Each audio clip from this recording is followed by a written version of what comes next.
Semua temuan awal adanya peristiwa pidana dan sebagainya itu dianalisis oleh Satgas tim ya. Oke, baik. Betul. Nah, ini yang tadi sudah diminta di awal bahwa ada momen di tanggal 8 Januari 2020. Betul. Nah, ini kami minta tolong kepada saksi apa yang kami tanyakan itu dulu yang dijawab ya. Jadi jangan langsung ngeblank sampai ke belakang. Nah, jadi satu-satu dulu. Baik.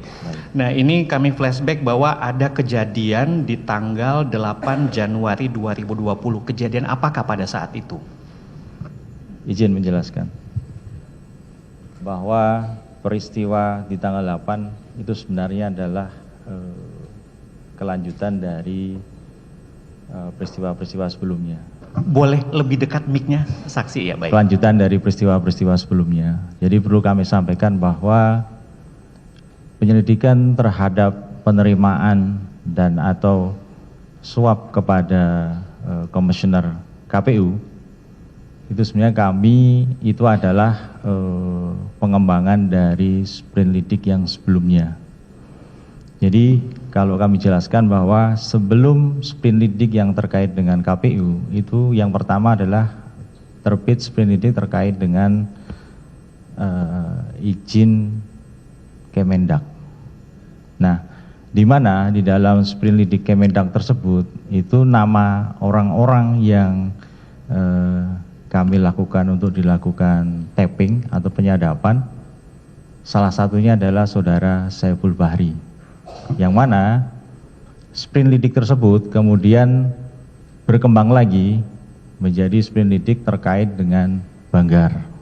Nah, di saat kami melakukan telaah, melakukan review terhadap berbagai DAP yang masuk, itu ada kembangan satu lagi, itu terkait dengan sprint lidik terkait penerimaan untuk komisioner KPU. Nah, maka di dalam penyelidikannya itu memang kami temukan bahwa saudara Saiful Bahri ini itu dia memiliki koneksi dengan saudara Doni. Doni Tri Istiqomah maksudnya? Betul. Baik, nah siapakah dia? Doni ini adalah orang yang ditunjuk pada saat itu oleh saudara terdakwa untuk melakukan kajian terhadap adanya peristiwa yang pada saat itu terjadi adalah salah satu calon anggota DPR RI, Dapil 1 kalau nggak salah ya, Sumsel meninggal. Nah, dia mendapat arahan dari saudara terdakwa untuk melakukan kajian dan proses bagaimana supaya penggantinya itu bukan saudara Rizky, tapi adalah orang yang dikehendaki oleh partai. Pada saat itu yang dikehendaki adalah saudara Harun Masiku. Demikian. Oke, baik. Saksi ya, tadi sudah bagian umumnya. Nah, ini saya kembali lagi ke dalam konteks tugas saksi bahwa di momen di tanggal 8 Januari 2020 itu ada suatu tindakan saksi dan tim. Betul. Bahwa saksi sebelum melaksanakan tugas itu pasti dibekali lah, ada dokumen, ada surat perintahkah yang memang menjadi pegangan wajib bahwa sebelum melakukan suatu tindakan hukum ada dokumen pegangan yang memang kembali lagi itu menjadi pegangan kuat bahwa ini loh tugas kami, legal dan sebagainya. Bisa tolong disampaikan? Betul. Jadi untuk sprint lidik karena kasusnya ini cukup apa ya istilahnya, personel yang dibutuhkan cukup banyak, karena saksi-saksi, calon saksi nanti yang akan diamankan dalam hal ini adalah ketika proses OTT berlangsung cukup banyak, maka kami juga melakukan tambahan berupa sprint gas. Jadi sprint lidik utama dan tambahan sprint gas, tambahan personel-personel dari satgas yang lain, kemudian tambahan dari penyidik dan tambahan dari unit yang lain yang terkait. Dalam hal ini ada tim S, ada dari pihak data dan analisa, kemudian ada dari pihak lain yang terkait. Oke. Nah, Tapi khusus saksi masuk dalam sprint lead khusus, karena kan saksi memang bagian di tim lead. Betul. Ya. Jadi bukan tambahan dan sebagainya. Betul. Oke, baik. Nah, setelah itu apa langkah selanjutnya yang dilakukan oleh saksi dan tim dan yang lain-lain yang tadi yang ada surat tugasnya? Langkah awal yang kami lakukan adalah ketika proses pemantauan itu sedang berlangsung, jadi kami berupaya melakukan, yang pertama dilakukan adalah surveillance ya. Ini yang langkah sebelum kami melakukan giat di tanggal 8. Jadi kami ada surveillance, kami ada kegiatan profiling, kami ada kegiatan pemantauan. Jadi berdasarkan dari hasil komunikasi beberapa pihak, kami menyimpulkan bahwa pada hari itu ada beberapa pihak yang akan menukarkan sejumlah uang ke dalam falas. Nah, kami menduga bahwa pada saat itu pemberian atau sisa dana dari pemberian yang sebelumnya itu masih ada di pihak sisi saudara Saiful Bahri, saudara Tio, sama saudara Doni. Nah, ketika proses penukaran itu akan berlangsung, kami melakukan memanggil semua anggota, memanggil semua tim mengumpulkan tim yang terlibat. Baik. Kemudian kami membagi tugas. Ada pembagian tugas. Ada pembagian tugas. Khusus saksi, apa yang saksi lakukan? Yang menjadi tugas saya pada saat itu adalah memantau dari pergerakan saudara Harun Masiku. Khusus untuk Harun Masiku pada Betul, saat itu, baik. ya. Apa yang saksi lakukan untuk memantau si paling fenomenal ini si Harun Masiku ini apa? Jadi ketika proses OTT itu sedang berlangsung itu sekitar pukul 11 ya. 11 siang. 11 siang. Baik. Kami sudah berada di Tamrin Residen. Yang Itu mana salah satu apartemen maksudnya? salah satu tempat yang sering dikunjungi dan sering Harun Masiku menginap di sana. Baik. Karena beberapa kali Harun Masiku tercapture naik turun Tamrin Residen. Baik. Di situ yang bersangkutan juga tinggal bersama, saya nggak tahu apakah itu ART atau apalah, dia tinggal di sana. Kemudian di situ juga yang bersangkutan melakukan aktivitas selama ini. Jadi melihat dari rutinitas yang bersangkutan, jadi beliau kalau pagi itu memesan taksi, kemudian dia keluar. Gitu. Oke, baik. Ada beberapa kali kami melihat yang bersangkutan itu keluar masuk Tamrin Residen, kemudian melewati Grand Hyatt, kemudian menuju ke tempat-tempat di mana sesuai dengan komunikasi yang bersangkutan. Oke. Baik, jadi yang tadi saksi pantau aktivitasnya itu sebelum tanggal 8 ya? Tanggal 8 kami juga sudah memantau. Tapi tadi aktivitas yang dia bolak-balik dan sebagainya itu tentunya Betul. sebelum tanggal 8, cuman khusus di tanggal 8, ya tadi bisa tolong saksi sampaikan baik. Ada di mana nih si HM ini pada saat itu? Jadi pada saat peristiwa OTT di sekitar pukul 11 itu, saya berada di sekitar Tamrin Residen. Saksi dan tim. Saksi dan tim, saya dan Ya, tim. Oke, baik. Itu ada 2 tim pada saat itu, 2 mobil. Kemudian kami dibantu dengan tim surveillance atau tim S. Dan kami berada di lokasi di mana pada saat itu Harun Masiku sedang berada di tempat lain.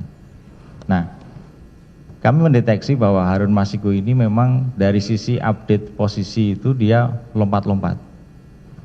Oke. Nah, cuman yang kami sering pahami, saya juga pada saat itu awalnya pertama heran, kenapa ada posisinya itu kadang dekat, kadang jauh.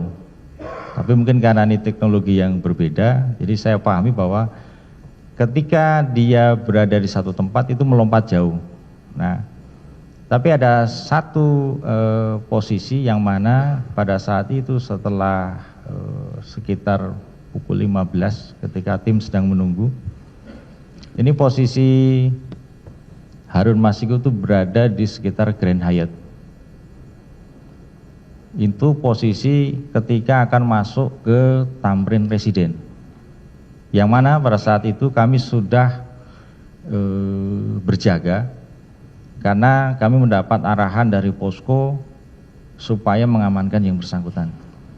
Nah, pada saat kami sedang menunggu, kami amati bahwa pergerakan Harun Masiku itu berhenti atau dia berada di Grand Hyatt cukup lama. Nah, kemudian saya minta ke tim S untuk mengecek posisi yang bersangkutan. Pada saat itu disampaikan bahwa sekitar pukul 4 atau 5 Harun Masiku tercapture di Grand Hyatt. Kemudian tampaklah di dalam komunikasi kami dengan tim S, Harun Masiku menggunakan baju berwarna merah marun. Dia mondar-mandir di Grand Hyatt. Kemudian saya minta tim S untuk memantau ketat, jangan sampai hilang. Ya, jangan sampai hilang. Terakhir tim S menyatakan kepada kami supaya segera merapat. Kami merapat. Waktu itu kondisi lalu lintas macet. Saya sampai keluar dari mobil, kemudian kami berlari masuk ke Grand Hyatt. Waktu itu posisi Harun Masiku dia naik lift. Saya pikir dia masuk ke kamar. Ternyata ketika kami tiba, kami sudah melakukan penentuan titik lokasi supaya yang bersangkutan jangan sampai nanti keluar dari Grand Hyatt dan tidak terpantau.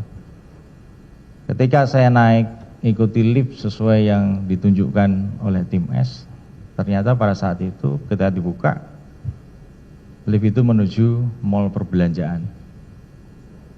Kami kejar sampai bawah, tim S melihat pada saat itu bahwa Harun Masiku menyelinap kemudian menggunakan sepeda motor. Nah, itu sekitar menjelang maghrib.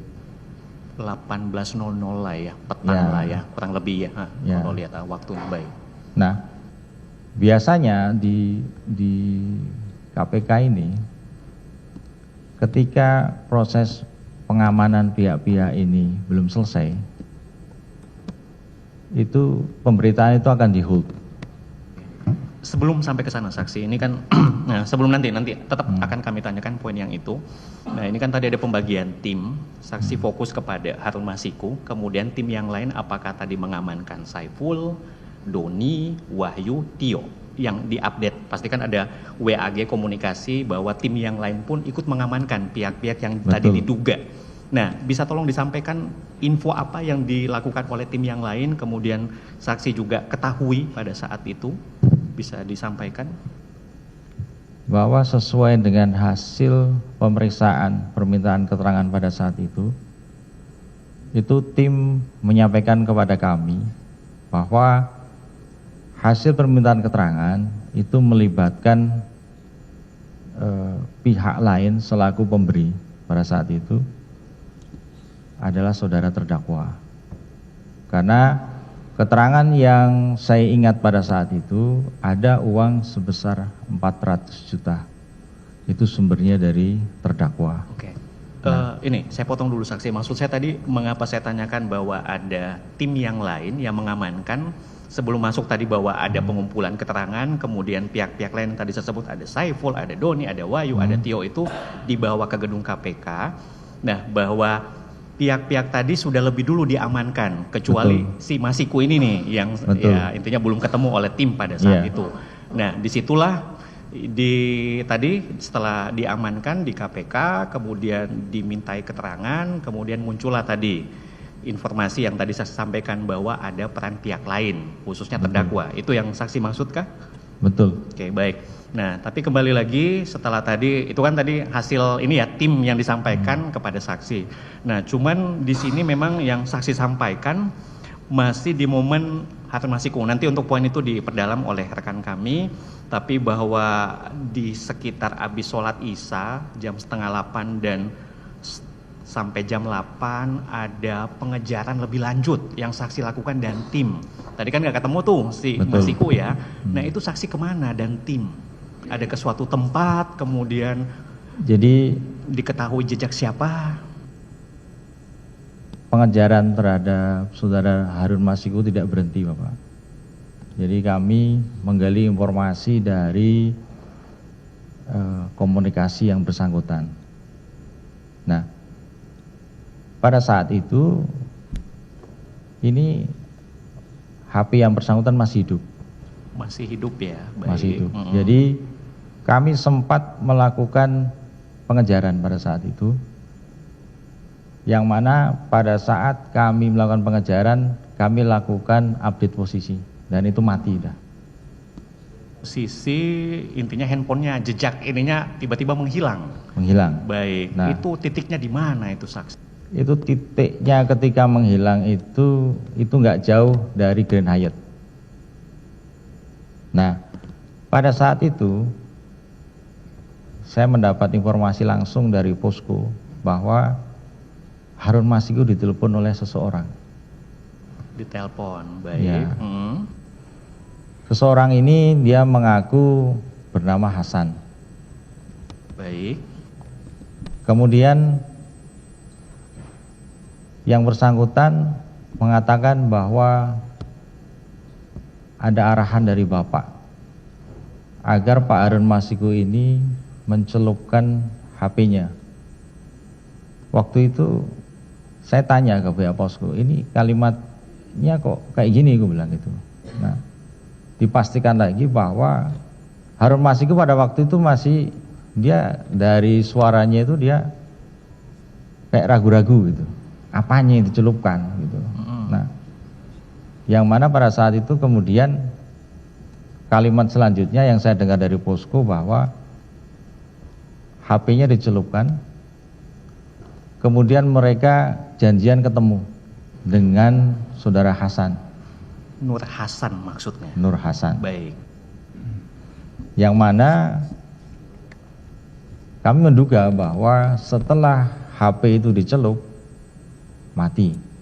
Disitulah yang tadi saksi bilang bahwa tiba-tiba lose kontak nih, sinyalnya nggak kedetek lagi. Baik. Nah, kemudian saya bersama tim meminta agar posko kembali mengupdate posisi Nur Hasan. Yang mana pada saat itu posisi Nur Hasan ini, informasi yang kami tahu bahwa dari komunikasi bahwa dia diminta ke kantor DPP. DPP PDIP. PDIP. Baik. Nah, karena informasi itu jelas, kami menuju ke sana. Kemudian kami sempat berhenti di kantor DPP PDIP dan beberapa tempat sesuai dengan komunikasi. Mereka menyebut ada rumah SS gitu. Saya waktu itu nggak tahu itu rumah SS apa, tapi saya tanya itu Sultan Syahrir katanya gitu. Oh, jadi kepanjangan SS tadi Sultan Syahrir Sultan itu Syahrir. maksudnya. Baik. Ada beberapa rumah kami datangi, kami scanning secara sekilas, kami tidak menemukan tanda-tanda Harun Masiku.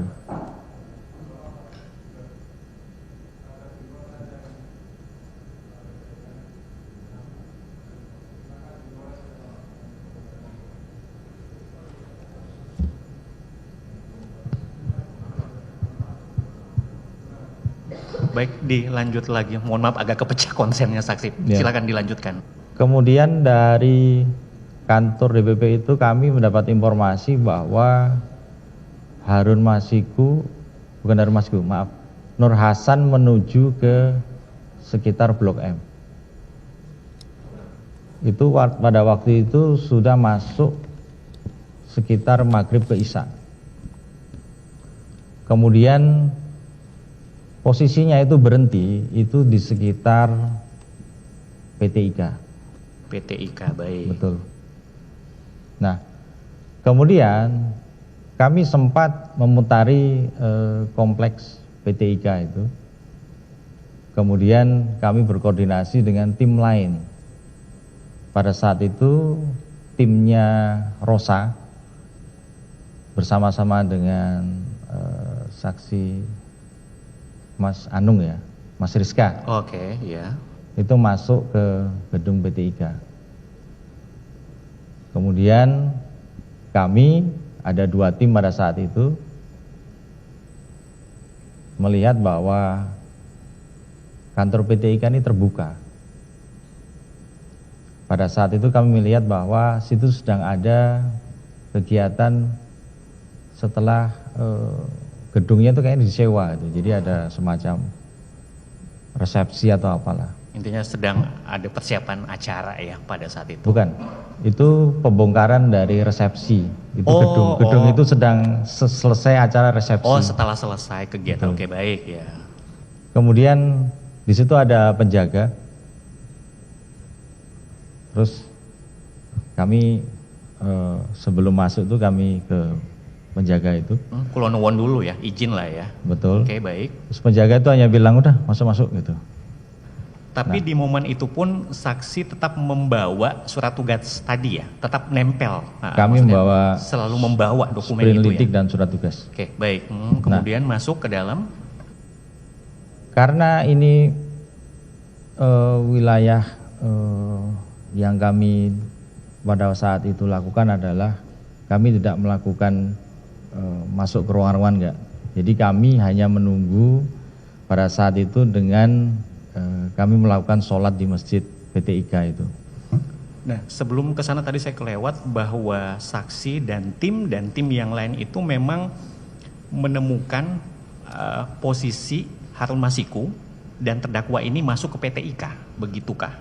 Pada saat itu karena HP Harun Masiku ini mati dan kemudian pada komunikasi sebelumnya bahwa Harun Masiku akan dijemput oleh saudara Hasan. Jadi yang kami lakukan adalah mengupdate posisi Hasan. Kami sempat itu berputar-putar ke PT IKA. Tapi kalau melihat dari sisi update posisinya itu berada di dalam. Nah, kemudian ketika kami sedang menunggu, kami bertemu dengan tim dari saudara Rosa. Kami ketemu di dalam masjid. Itu suatu yang kebetulan, walaupun tadi saling update di WAG, tapi bahwa sama-sama ada di tempat itu, di masjid, apakah itu suatu yang bagaimana? Memang janjian kah atau tanpa sengaja? Waktu kami ketemu, kami komunikasi bahwa titik saudara terdakwa juga berada di tempat yang sama pada saat itu. Ketika kami melakukan komunikasi di dalam masjid, yang terjadi adalah saya ditelepon sama anggota tim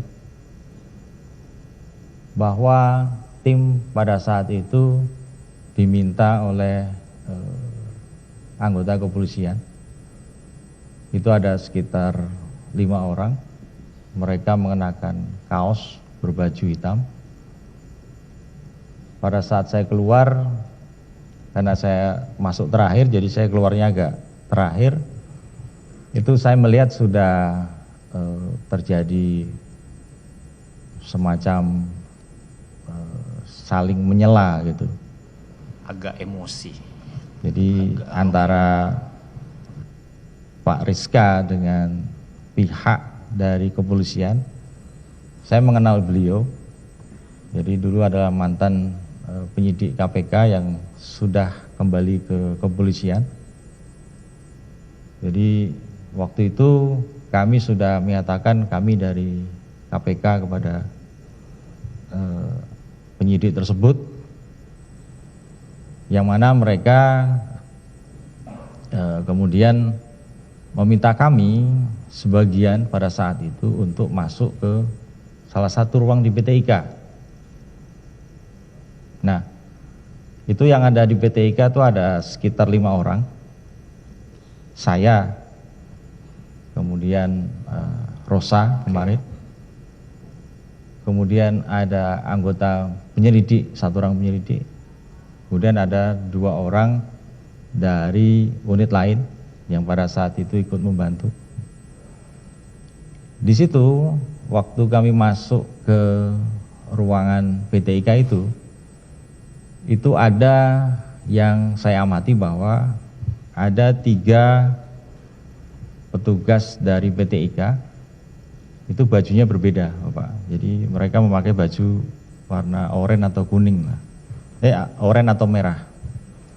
Kemudian ada lagi tim yang dari kepolisian, yang mana pada saat itu saya sempat bertanya apakah pengamanan terhadap kami ini ada surat tugas atau apa gitu. Karena mereka tidak hanya mengamankan kami, tapi mereka juga melakukan penggeledahan terhadap mobil kami. Kami diminta mengeluarkan HP, kemudian mereka memeriksa kami, dan semua tas itu ada di meja. Kemudian surat sprint lidik kami, surat tugas itu juga diletakkan semua di meja tanpa meminta izin kepada kami. Kemudian mereka menyatakan bahwa mereka dikirim ke sini karena ada acara besok, ada acara senam Wapres kalau tidak salah. Jadi mereka mengatakan bahwa sedang melakukan sterilisasi. Kemudian setelah itu mereka meminta HP kami untuk diserahkan. Karena kami posisinya pada saat itu, kami juga melihat bahwa dari beberapa orang yang ikut mengamankan kami itu mereka membawa senpi. Mungkin saya nggak begitu lihat, tapi itu ada tonjolan di sebelah. Makanya kami pada saat itu juga, ini kami dalam posisi ada kekhawatiran. Kalau kami melakukan tindakan yang di luar atau melakukan penolakan, kami khawatir nanti akan terjadi hal lain. Jadi kami berikan HP itu. Kemudian ada tim lain yang membawa HP itu ke ruangan yang lain. Terus ada petugas dari PT IKA dan beberapa tim kepolisian itu memfoto sprint lidik kami. Mereka memfoto dan itu terlihat dari ketika mereka melakukan gerakan itu dan mereka mengambil sprint lidik itu dari meja kami. Kemudian ada petugas yang membawa HP kami, mereka masuk ke dalam menanyakan PIN paspor. Pada waktu mereka meminta ke saya bilang, saya akan serahkan PIN kalau ada surat bahwa jenengan itu punya surat tugas. Mereka enggak memperlihatkan surat tugas, kemudian pergi. Kemudian sekitar itu kami di situ sampai lama, dan memang ex penyidik dari KPK pada saat itu berusaha untuk menggali informasi dari kami, dan kami nyatakan kepada yang bersangkutan bahwa tujuan kami ke sini adalah pada saat itu kami ingin melihat, sebenarnya kami ingin melihat lokasi apakah betul di titik yang situ itu ada saudara Harun Masiku.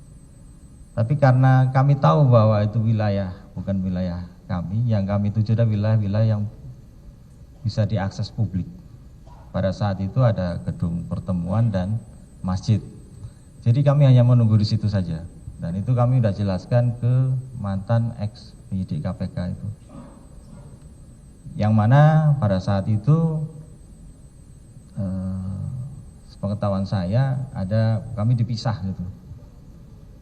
Nah, kemudian sekitar pukul 2-3 dini hari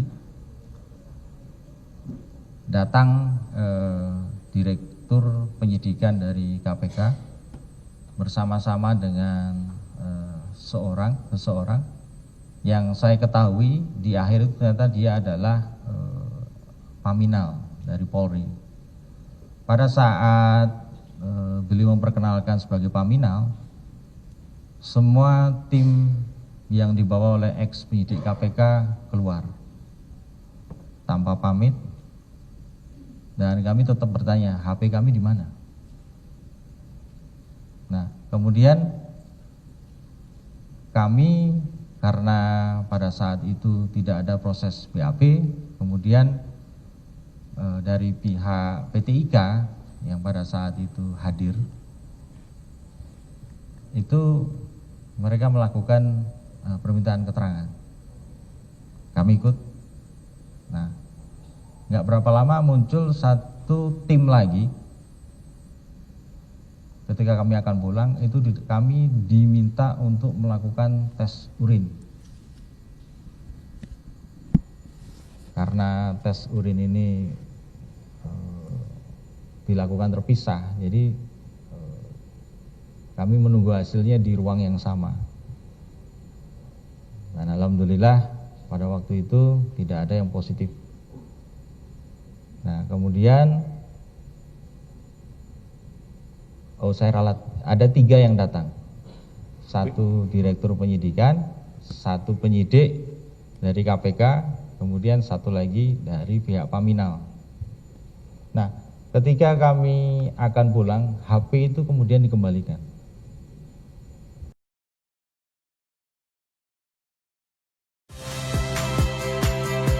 Saya Priska Clarissa. Saksikan program-program Kompas TV melalui siaran digital, pay TV, dan media streaming lainnya. Kompas TV, independen, terpercaya.